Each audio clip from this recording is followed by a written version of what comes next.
Hi hello అండి. Welcome back to our channel Satyapriya's world. మేము పంచారామాల్లో ఒకటైన ద్రాక్షారామం టెంపుల్ కి వెళ్తున్నాం. ఇక్కడ ఒక శక్తి పీఠం కూడా ఉంది. అసలు ఈ టెంపుల్ కి రావాలంటే ఎలా రావాలి, టెంపుల్ టైమింగ్స్ ఏంటి, వస్తే ఎక్కడ స్టే చేయాలి, టెంపుల్ యొక్క హిస్టరీ ఏంటి, ఇవన్నీ వీడియోలో తెలుసుకుందాం. ఈ ద్రాక్షారామం టెంపుల్ రాజమండ్రి నుండి 50 కిలోమీటర్స్ దూరంలో ఉంది. కాకినాడ నుంచి 28 కిలోమీటర్స్. ఈ ద్రాక్షారామాన్ని దక్షిణ కాశీ అని కూడా పిలుస్తారు. ఈ ఆలయం శివ పంచారామ ఒకటి 18వ శక్తిపీఠాల్లో. ద్రాక్షారామంలోని సామర్లకోటలోని భీమేశ్వరాలయం ఒకేలా ఉంటాయి. ఎందుకంటే ఈ రెండు గుడులు చాళుక్య రాజైన భీముడు నిర్మించాడంట.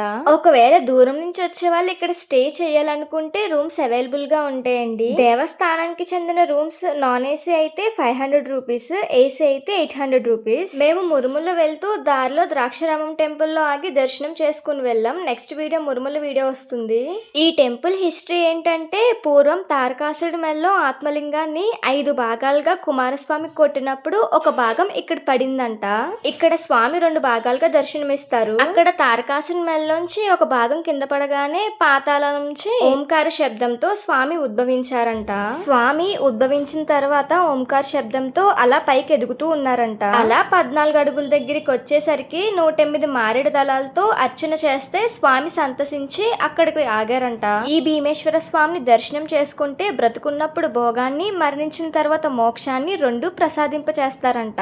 ఈ టెంపుల్ అంతా 2 స్టేర్స్ లో ఉంటుంది. శివుడికి 2వ స్టేర్ నుంచి అభిషేకాలు చేస్తారు.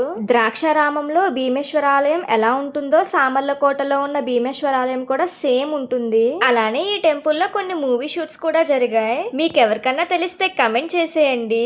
టెంపుల్ లోపలికి ఫోన్స్ ఎలో లేవు, అందుకే బయట అంతా చూపిస్తున్నా. అలానే ఇంకో విషయం ఏంటంటే ఈ గుడి దేవతలు కట్టారు అంటారు. దానికి నిదర్శనంగా గుడి బయట ఒక గోడ ఉంటుంది. ఆ గోడ కట్టేటప్పుడు తెల్లవారిపోయిందంట. తెల్లవారిపోయేసరికి దేవతలు వదిలి వెళ్ళిపోయారని చెప్తారు. అప్పటి నుంచి ఆ గోడని ఎంతలా కట్టినా కూడా పడిపోతుందని అంటారు. అది ఎన్నిసార్లు నిర్మించినా పడిపోతూనే ఉంటుందంట. మరి ఎంతవరకు ఏది నిజమో తెలీదు. ఇది చెప్పాను కదా, గుడి లోపల శివలింగం ఫస్ట్ స్టేర్ లో ఇలా ఉంటుంది. ఇక్కడ శివలింగం చాలా ఎత్తుగా ఉండడం వల్ల 2 అంతస్తుల నుంచి దర్శనం ఇవ్వడం ఇక్కడ ప్రత్యేకత. ఇది చూడ్డానికి చాలా బాగుంటుంది. ఈ టెంపుల్లో కార్తీక మాసం అయితే అసలు ఖాళీయే ఉండదు. చాలా మంది జనం వస్తారు. ఒక ప్రవచనాల్లో చాగంటి గారు కూడా చెప్పారు. అదేంటంటే కాశీ కన్నా గొప్ప క్షేత్రం ఈ భూమండలంలో ఎక్కడన్నా ఉన్నదంటే అది ద్రాక్షారామంలో మాత్రమే అని. అలానే కాశీ వెళ్తే మోక్షానికి మాత్రమే వెళ్ళాలి, అదే ద్రాక్షారామంలో భీమేశ్వర స్వామిని దర్శనం చేసుకుంటే భోగానికి భోగం, మోక్షానికి మోక్షం వస్తుందని చెప్పారు. మొత్తం అమరావతిలోని, భీమవరంలోని, పాలకొల్లులోని, సామర్లకోటలోని, ద్రాక్షారామంలో అయితే ఉన్నాయి. ఈ 5 గుడుల్ని కలిపి పంచారామాలు అంటారు. ఈ 5 టెంపుల్స్ ఒకేలా ఉంటాయంట. మేమైతే సామర్లకోట, ద్రాక్షారామంలోని దర్శనం చేసుకున్నాము. మిగిలిన 3 గుళ్ళకి ఎప్పుడు వెళ్తామో. ఇందాక చూపించాను కదా వీడియోలో, ఆ చెట్టును కోరికలు తీర్చే చెట్టు అంటారు. అక్కడికి వెళ్ళి ఏం కోరుకున్నా నెరవేరుతుంది అంటారు. గుడి 2 అంతస్తుల్లా ఉంటుంది అని చెప్పాను కదా. మొదటి అంతస్తుని చీకటి కోణం అంటారు.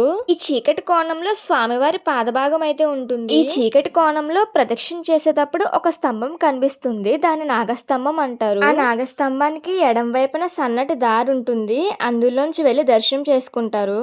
ఇలా ఎందుకంటే ఏమన్నా దోషాలుంటే పోతాయంట. సర్పదోషం, గ్రహ దోషాలు ఇలాంటివి ఏమున్నా కూడా ఆ దోషాలన్నీ పోతాయంట. నాకు తెలిసిన ఇన్ఫర్మేషన్ అంతా ఈ వీడియోలో షేర్ చేశాను. మీకు కనుక నచ్చినట్లయితే మన వీడియోని లైక్ చేసి, షేర్ చేసి, కమెంట్ చేయండి.